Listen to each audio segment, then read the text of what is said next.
कैसे हैं आप लोग? मैं आशा करता हूं आप स्वस्थ, मस्त और अपने पढ़ाई में व्यस्त होंगे।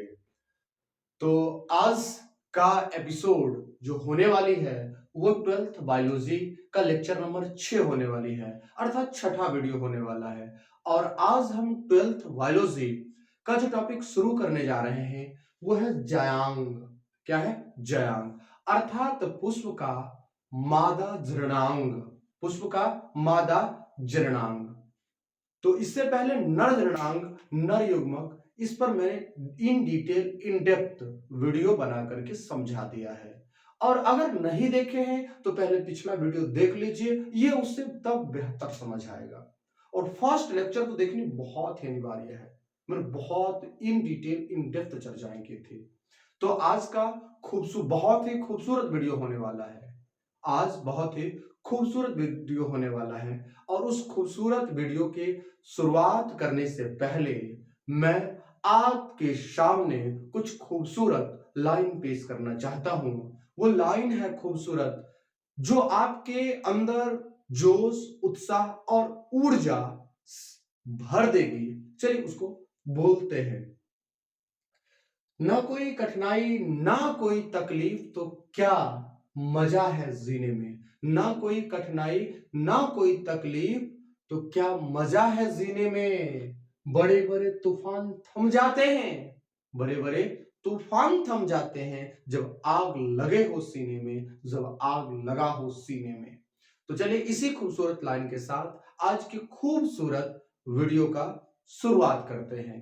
आज का जो खूबसूरत वीडियो होने वाला है उसको मैंने बताया है जायांग। जायांग पुष्प का मादा जननांग है।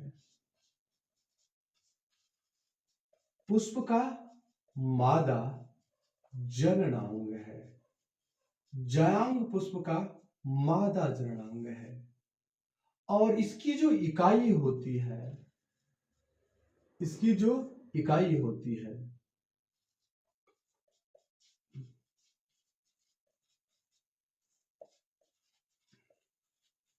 वो स्त्रीकेसर या अंडक कहलाता है। कार्पेल, वो स्त्रीकेसर या अंडक कहलाता है। तो सबसे पहले हम इसका संरचना बताएंगे, स्ट्रक्चर। इसका सबसे पहले संरचना बताएंगे।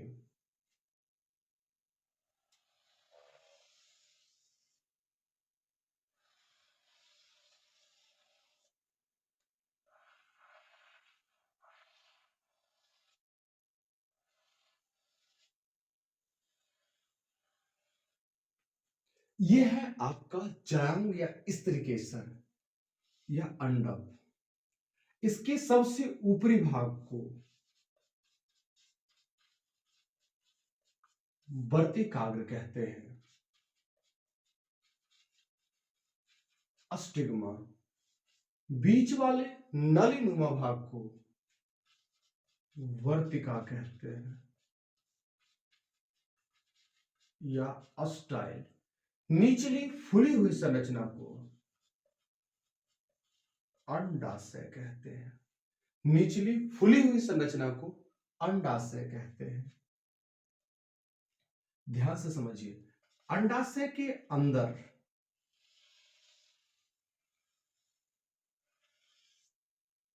एक और संरचना होती है जिसे बीजांड कहते हैं। एक और संरचना होती है बीजांड। आज मेनली ओव्यूल अर्थात बीजांड पर ही in detail, in depth lecture होने वाली है। बीजांड पर ही in detail, in depth lecture होने वाली है। ध्यान से समझिए।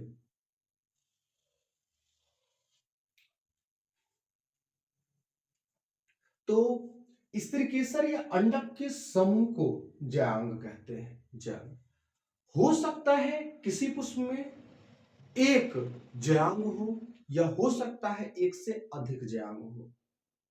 जब एक जायांग होगा और एक से अधिक जायांग होगा, एक जायांग हो सकता है या एक से अधिक ज्यांग हो सकता है। तो जब एक ज्यांग होता है, एक ज्यांग,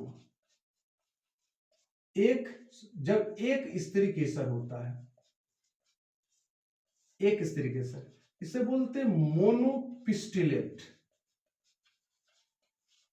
इसे बाबू कहते हैं मोनोपिस्टिलेट फ्लावर। और जब एक से अधिक स्त्री केसर होगा, एक से अधिक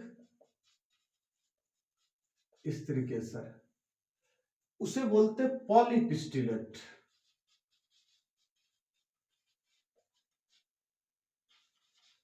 एक वाले को मोनोपिस्टिलेट और एक से अधिक वाले को पॉलीपिस्टिलेट। और एक से अधिक जब होता है, उसके आधार पर अंडाशय दो प्रकार का, एक को कहते हैं संयुक्त अंडपी और दूसरे को बोलते हैं पृथक अंडपी।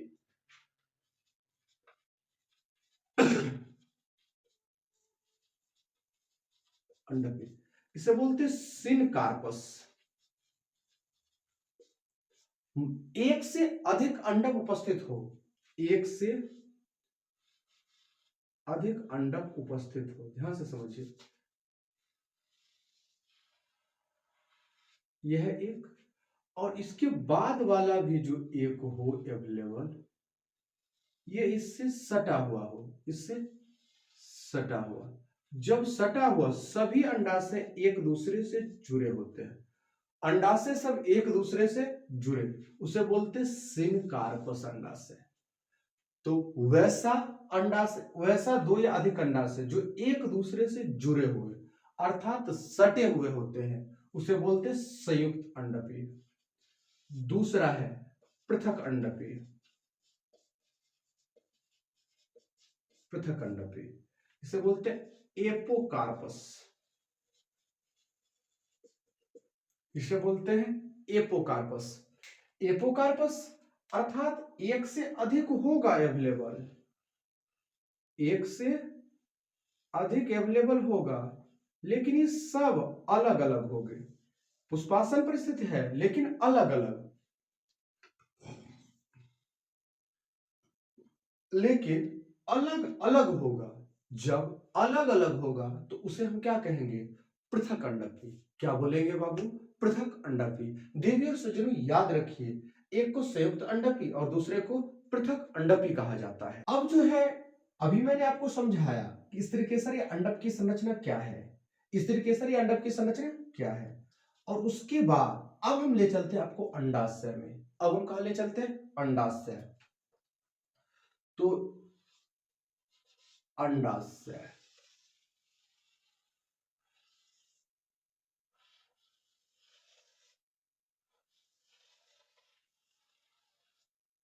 ध्यान से मैंने आपको समझा दिया कि स्त्रीकेसरी अंडक क्या होता है। स्त्रीकेसरी अंडक क्या होता है?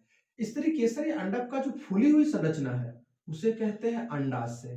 अंडाशय में एक और बहुत महत्वपूर्ण संरचना होता है जिसे बीजांडिया ओव्यूल कहा जाता है, जिसे बीजांडिया ओव्यूल कहा जाता है। अंडाशय और बीजांड जहां पर जुड़ता है, अंडाशय और बीजांड जहां पर जुड़ता है उसे कहते हैं अपरा या प्लेसेंटा। अपरा या प्लेसेंटा। तो अंडाशय और बीजांड को जोड़ने वाले डंठल नुमा संरचना को, अंडाशय और बीजांड को जोड़ने वाले डंठल नुमा संरचना को, इसे कहते हैं बीजांड वृंत। इसे कहते हैं बीजांड वृंत। और बीजांड वृंत और बीजांड को जो संरचना जोड़ रहा है इसे कहते हैं नाभिका। इसे कहते हैं नाभिका। बीजांड का बाकी शेष भाग बीजांड काय कहलाता है। बाकी शेष भाग बीजांड काय। तो ये सब जो भाग है, ये सब भाग कहलाता है बीजांड काय, न्यूसेलस। बीजांड काय, बीजांड काय के ऊपर दो स्तरों से अतिरिक्त आवरण होता है। बीजांड के चारों तरफ दो स्तरों से आश्रित आवरण होता है। बाहरी स्तर को बाह्य अध्यावरण, बाहरी स्तर को बाह्य अध्यावरण और आंतरिक स्तर को अंतः अध्यावरण कहते हैं। बाहरी स्तर को बाह्य अध्यावरण, आंतरिक स्तर को अंतः अध्यावरण। आंतरिक अध्यावरण एक जगह नहीं होता है अर्थात छूटे हुए होता है। आंतरिक अध्यावरण अर्थात अंतः अध्यावरण का नहीं होता है कोई भाग, इसीलिए इसे कहते हैं निभाग। नहीं होता है कोई भाग, इसीलिए इसे कहते हैं निभाग। और अध्यावरण क्या हो रहा है, एक जगह खाली छिद्रनुमा संरचना, इसे बोलते हैं बीजांड द्वार, इसे बोलते हैं बीजांड द्वार।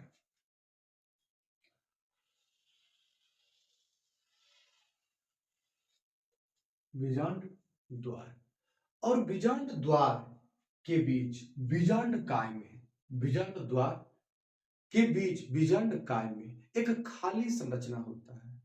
खाली मतलब कोष, और उसमें चूंकि भूर्ण बनता है इसलिए इसे कहते हैं भूर्ण कोष, इसीलिए इसे बोलते हैं बाबू भूर्ण कोष। भूर्ण कोष 7 कोशिकीय और 8 केंद्रकीय संरचना होता है। भूर्ण कोष 7 कोशिकीय और 8 केंद्रकीय संरचना होती है। इसमें 3 कोशिका होती है बीजांड द्वार की तरफ, एक बड़ी कोशिका और 2 बगल में छोटी कोशिका। बड़ी कोशिका को अंड कोशिका, बड़ी कोशिका को अंड कोशिका या एग सेल, और 2 छोटी कोशिका को सहायक कोशिका। अंड कोशिका और सहायक कोशिका को मिलाइएगा तब बनता है अंड समुच्च। अंड कोशिका और 2 सहायक कोशिका को मिलाइएगा तब बनता है अंड समुच्च। इसमें 3 और कोशिका होती है, किसके तरफ, नाभिका के तरफ, और इस 3 कोशिका को, इस 3 कोशिका को जो निभाग के तरफ है इसे बोलते हैं प्रतिव्यासांत कोशिका, प्रतिव्यासांत, या इसी को बोलते हैं प्रतिमुखी कोशिका, प्रतिव्यासांत कोशिका या प्रतिमुखी कोशिका, प्रतिव्यासांत कोशिका या प्रतिमुखी कोशिका। बीच में 2 केंद्रक होता है, बीच में 2 केंद्रक होता है, जिस केंद्रक को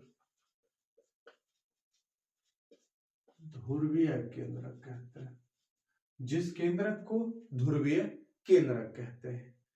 तो ये है बीजांड की संरचना, ये है बाबू बीजांड की संरचना, इसी को बीजांड का संरचना, ये ओव्यूल। फिर से सुनिए, बीजांड जिस संरचना द्वारा अंडाशय से जुड़ी होती है, बीजांड और अंडाशय को जोड़ने वाली संरचना को अपरा कहते हैं। और बीजांड अंडाशय से एक डंठल नुमा संरचना से जुड़ी होती है जिसे बीजांड वृंत कहते हैं। बाकी शेष भाग बीजांड काय कहलाता है। बीजांड काय चारों तरफ से 2 स्तरों से आश्रित होता है। बाहरी स्तर को बाह्य अध्यावरण, आंतरिक स्तर को अंतः अध्यावरण। आंतरिक स्तर एक जगह अपूर्ण होती है, नहीं होता है कोई भाग, जिसे बोलते हैं निभाग। और बाह्य स्तर एक जगह अपूर्ण रह जाता है जिसे बीजांड द्वार, जिसे बीजांड द्वार कहते हैं। बीजांड काय के अंदर, बीजांड काय के भीतर थैली नुमा एक कोष पाई जाती है, खाली स्थान पाई जाती है जिसमें भ्रूण का निर्माण होता है, इसीलिए इसे भ्रूण कोष कहते हैं। भ्रूण कोष में 3 कोशिका बीजांड द्वार की तरफ, एक बड़ी कोशिका 2 छोटी कोशिका। बड़ी कोशिका को अंड कोशिका और दो पड़ोस वाले छोटी कोशिका को सहायक कोशिका। अंड कोशिका और सहायक कोशिका को मिला करके अर्थात तीनों कोशिका के समूह को अंड समुच्च कहते हैं, एक अपैरेटस कहा जाता है। और तीन अन्य कोशिका निभाग की तरफ पाई जाती है। जिस तीन कोशिका को प्रतिव्यासांत या प्रतिमुखी कोशिका कहते हैं, जिस तीन कोशिका को प्रतिव्यासांत या प्रतिमुखी कोशिका कहते हैं, इसके बीच में दो केंद्रक पाई जाती है जिसे ध्रुवीय केंद्रक कहते हैं। अर्थात ये जो भ्रूण कोश होती है, भ्रूण